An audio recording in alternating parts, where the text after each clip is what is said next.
السلام علیکم۔ جو لوگ دوسروں کا جینا مشکل کرتے ہیں ان کا مرنا آسان نہیں ہوتا۔ جو زیادتی یہ سوچ کر کی جاتی ہے کہ کوئی میرا کیا بگاڑ لے گا، تو پھر ایسے معاملات رب کے دربار میں بڑی جلدی پہنچ جاتے ہیں۔ کلیجی کو کبھی بھی بہت زیادہ نہ پکائیں۔ کلیجی صرف 10 منٹ میں تیار ہو جاتی ہے۔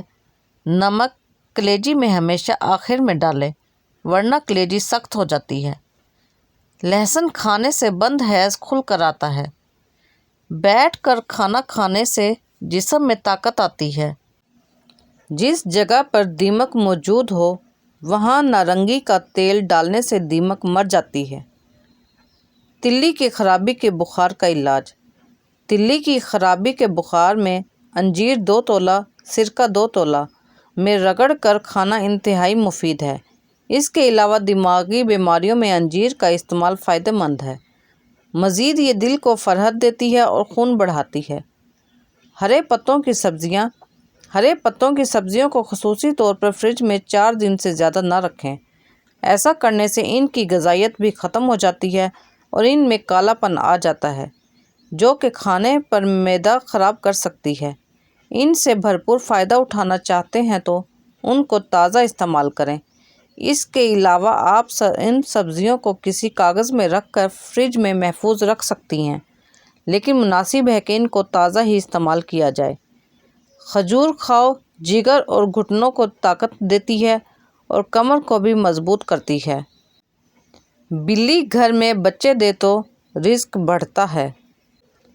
جن لوگوں کا زیادہ وقت بیٹھ کر گزرتا ہے اور ورزش نہیں کرتے، کوئی محنت والا کام نہیں کرتے، ان کو فالج زیادہ ہوتا ہے۔ پھل درخت کے اندر سے نہیں آتا۔ یقین نہیں تو درخت کاٹ کے دیکھ لیں، لکڑی ہی لکڑی ہے۔ رزق زمین کے اندر سے نہیں آتا۔ یقین نہیں تو کھدائی کر کے دیکھ لیں، مٹی ہی مٹی ہے۔ یہ سب تو اللہ کے حکم سے آتا ہے، چاہے زمین سے نکالے یا آسمان سے اتارے۔ جس عورت کی عمر 40 کے قریب چلی جائے اس کو چقندر زیادہ سے زیادہ کھانا چاہیے۔ سر کی خشکی کا علاج۔ 1 چمچ ماؤتھ واش لیں، اس میں 1 چمچ پانی ملائیں۔ ان کو خوب اچھی طرح ہاتھ سے ملا کر بالوں کی جڑوں میں ہلکے ہلکے لگائیں۔ پھر تولیے کو نیم گرم پانی میں ڈبو کر سر پر رکھ لیں۔ 10 منٹ بعد شیمپو سے سر دھوتے ہوئے سر میں کنگھا کریں۔ پھر گیلے بالوں میں زیتون کے تیل میں لیموں مکس کر کے لگائیں، خشکی ختم ہو جائے گی۔ جو لوگ موٹاپے کا شکار ہیں اور ان کی ٹانگوں میں کھچاؤ رہتا ہے وہ چاول بالکل نہ کھایا کریں۔ میتھی کی سبزی بنا کر کھاؤ، کمر درد دور ہو جائے گا۔ داڑھی کے بالوں میں کنگھا کرنے سے دانت مضبوط ہو جاتے ہیں۔ پٹھوں کی کمزوری کے لیے 2 دانے چلگوزے کے رات کو چبا لیا کرو۔ پٹھوں کی کمزوری اور درد ہمیشہ کے لیے دور رہے گا۔ لوگ کیچڑ سے بچ کر چلتے ہیں تاکہ کپڑے خراب نہ ہو جائیں، اور کیچڑ کو یہ گھمنڈ ہونے لگتا ہے کہ لوگ اس سے ڈرتے ہیں۔ ہمارے ارد گرد بھی کچھ انسان اسی غرور میں رہتے ہیں۔ نیند میں خراٹے آتے ہوں تو سرسوں کے تیل کے 2-3 قطرے ناک میں ڈال لیں، خراٹے نہیں آئیں گے۔ ادرک کا آدھا چمچ اور دیسی گھی مکس کر کے روزانہ 1 چمچ صبح و شام پینے سے کمر درد ٹھیک ہو جاتا ہے۔ ناظرین، جس گھر میں جانوروں کی تصویریں بنائی جائیں اس گھر میں رحمت کے فرشتے نہیں آتے۔ جس گھر میں فضول خرچی کی جاتی ہے وہاں دولت کی تنگی ہوتی ہے۔ ہلدی بوڑھے چہرے کو جوان کر دیتی ہے۔ دہی کے ساتھ بادام کھاؤ، طاقت آ جائے گی۔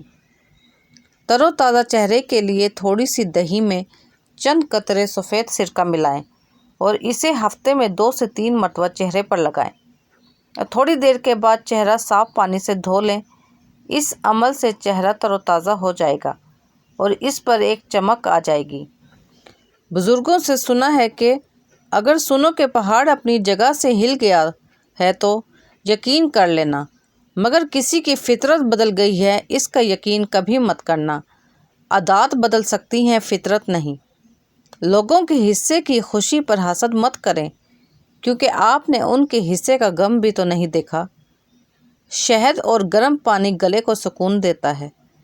ادرک والی چائے بند ناک کھولتی ہے بھاپ لیں، سانس میں آسانی ہوتی ہے۔ ہلدی والا دودھ مدافعتی نظام مضبوط کرتا ہے۔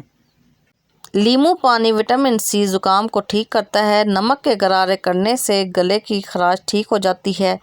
زیتون کا تیل چہرے پر لگائیں، داغ دھبے مٹائے۔ 1 چمچ مکئی کا آٹا، چوتھائی چمچ شہد اور آدھا چمچ زیتون کا تیل ہم وزن لے کر اچھی طرح ملا لیں۔ اس میں تھوڑا سا دودھ بھی شامل کر لیں۔